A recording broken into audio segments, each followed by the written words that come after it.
When I was initially diagnosed, I immediately thought like, oh my gosh, I got to go see the world, I might die. And so I really wanted to schedule a lot of traveling. On my first trip, it was pretty soon after my surgery, and I was completely unprepared. First of all, I was exhausted.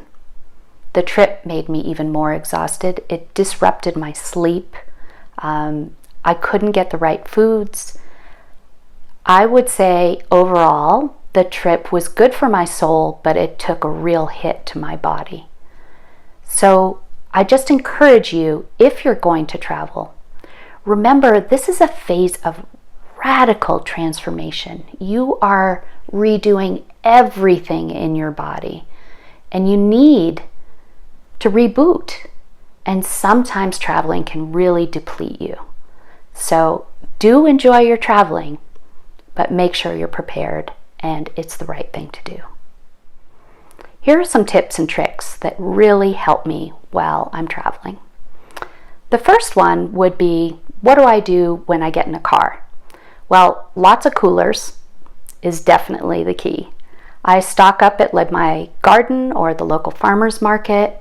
Make sure I have plenty of leafy vegetables with me.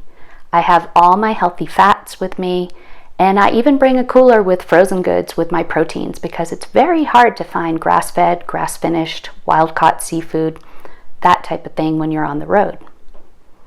Now, plane travel.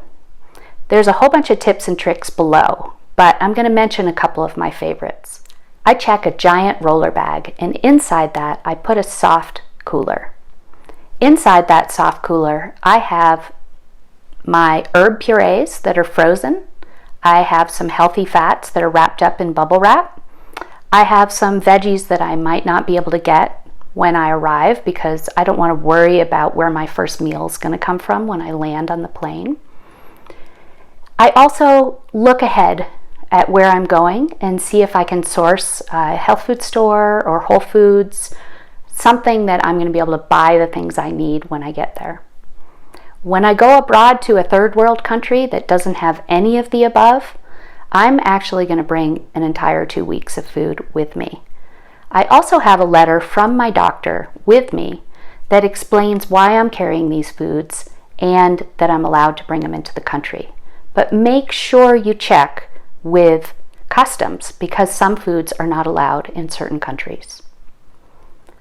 Finally, when I'm eating out, what do? It's tough, but it's not that hard to use your phone now to find like grass-fed hamburger or wild-caught seafood. If you can find the simple basics like that, you can order one of those, then you can order a side salad and a vegetable and primarily have olive oil or have them cook it in, say, butter.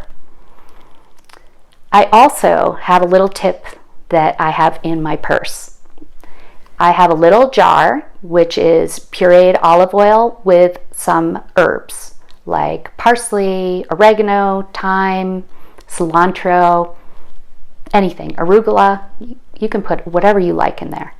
I puree them up. I put them in little mason jars or baby food jars, and I freeze them. Anytime I'm going out to dinner with friends or even a breakfast, I grab one of those jars, bring it with me, order my meal, and then basically dump it on top. Then I get a huge serving of vegetables and a huge serving of fat.